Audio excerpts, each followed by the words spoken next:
I've never been an accessories guy with my portable handhelds. I always throw a screen protector on it and that's about it. But in the case of the Switch 2, I was really curious to know what they would do with it this time around, and that starts with the accessories that we get right out the box. The original Switch launched with the dog face grip, and if you can't tell by all of the dust on it, it's an accessory that I have never used. It's a lot more comfortable to hold the Joy-Cons in a single unit. But in the case of the Switch 2 Joy-Cons being a little bit bigger and having nicer analog sticks, they feel more premium in general and feel a lot more comfortable in my hands with this grip. I'm able to reach everything in a comfortable position. The grips are a little bit bigger this time around, which is nice, but in general, I'd say it's alright. The Joy-Con still retain that ability to be used by themselves as a single unit, and honestly, that's a little hard to beat. That brings us to the next accessory that started with the original Switch, the wrist straps. But despite never playing any games that felt intense enough for me to be using this wrist strap, and given that I never played a lot of games in single Joy-Con mode to take advantage of the raised buttons, this never got used, especially since it's so awkward to you gotta pull this little thing down to pop it up, and it diminishes the switch feature of the Switch. But in the case of the Switch 2 wrist straps, things get a little bit more interesting. First off, thanks to the power of magnets, these are a lot nicer to put on and take off. Check this out. Putting it on, taking it off. Putting it on, taking it off. That quick, that easy, no friction. And not only are these wrist straps, but they're also pads for your mouse mode. The Switch 2 Joy-Cons coming with an optical mouse sensor is going to be the most underrated feature of the Switch 2 in my opinion. Not only is this bringing precision PC mouse aiming to an entirely new audience, which is going to be great for having a competitive advantage in games like Fortnite, it's also great that the Joy-Cons hang off of my magnetic mic. It's nice to have that precision accuracy in a first-person shooter and then jump into a car and be able to control it with the analog stick. It's really neat. And while you can use the Joy-Con mouse by itself, it is nice to have that extra little bit of padding with the wrist strap accessory. And the mouse mode on the Joy-Con is a lot better than you might expect. You're able to reach all the buttons comfortably, you're able to move it around. Now, I don't know if I'd be playing with this for hours at a time, and that's what brings me to this next accessory that I was very excited about. I thought that the mouse mode was great, but what if we could enhance it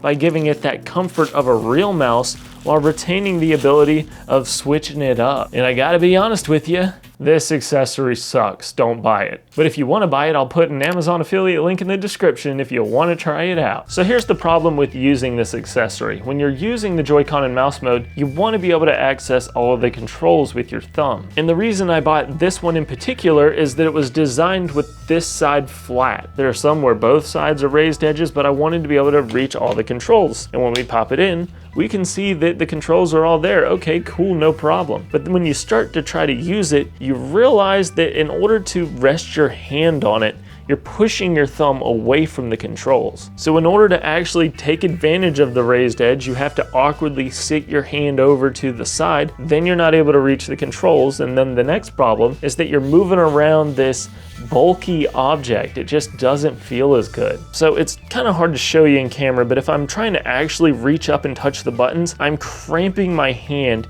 and almost gripping the entire top side of the Joy-Con. Typically, these fingers are going to go to the side of it, but they can't because this accessory is blocking it, making everything push upwards, and it's not a great experience. Another thing to keep in mind is these things are like $5 on AliExpress, so don't pay $20 for them on Amazon unless you want to use my affiliate link in the description. The 3D printing community was big with Switch 1 Joy-Con accessories, and I have a feeling that the same thing's going to happen with the Switch 2. Even if it's out of curiosity, I'm sure people are going to come up with their own mouse grip contraptions, so that'll be interesting to see. But what if you're omitting the Joy-Con use altogether and you want a more traditional controller experience? Well, that brings us to the Pro Controller. Now, the Switch Pro Controller is pretty good. It's comfortable in the hands. It has an incredible battery life, but some people were acting like this thing was God's gift to Earth when it launched, and it's fine. But I've also seen people make the claim that the knockoff AliExpress controllers that are half the price of a regular one are just as good. I don't know how true that is, but if it is, kind of diminishes the value of this just a little bit. So you can imagine my skepticism when I see people talking about the Switch 2 Pro Controller, and again,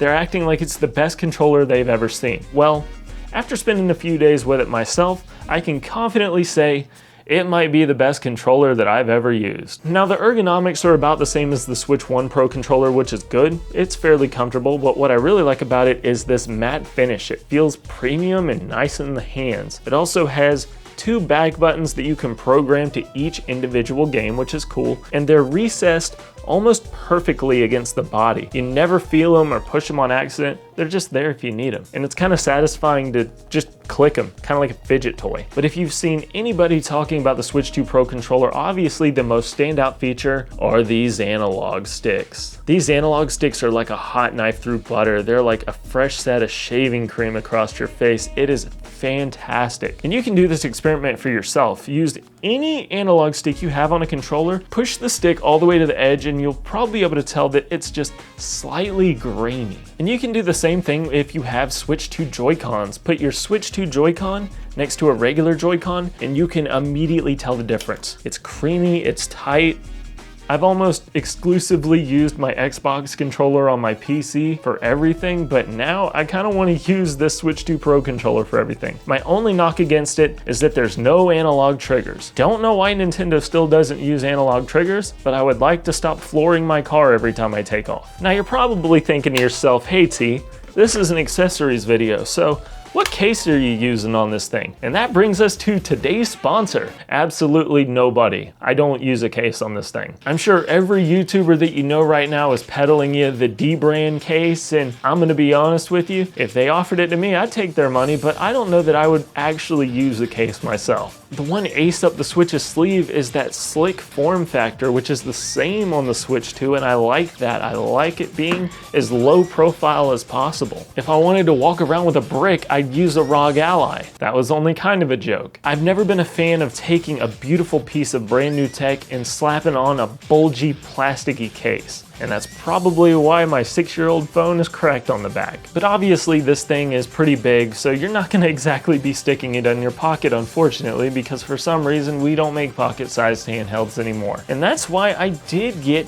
this little strap bag. What the f are these things called? So this one in particular is pretty cool. It's got this nice textured insert, and all you do is slide your handheld right in there, and there's a little extra storage for controllers, games, maybe even stick another Switch in there if you're crazy. I've never owned one of these types of bags, so I'm probably wearing it wrong. But honestly, I feel like this one was a pretty cool buy. I originally was hesitant to get it, but I decided, you know what? I want an easy way to carry this thing around if I'm not taking my entire bag with me, and this seems pretty cool. Again, I'll link this one that I got as an Amazon affiliate link down in the description if you're interested. I do like this bag. To recap, I think a glass screen protector is a must. I used this cheap one on Amazon, and it has the same one-step application that the more expensive ones do. And it's a piece of glass that goes on your screen, and that's it. You don't gotta spend a lot of money or overthink it. It's a piece of glass. Joy-Con casings, especially ones that try to emulate the feel of a mouse, are a waste of money. They don't feel very good or offer you any extra control, in my opinion. And the Switch 2 Pro controller is surprisingly a damn good controller if you're looking for one. You don't need to spend the money on it. It's not any better than a Pro controller,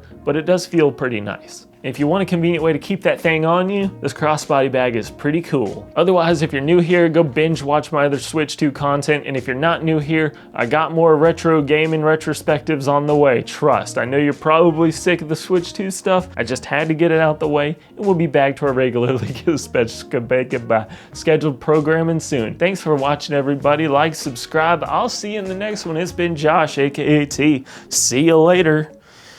Boopy-doo boop.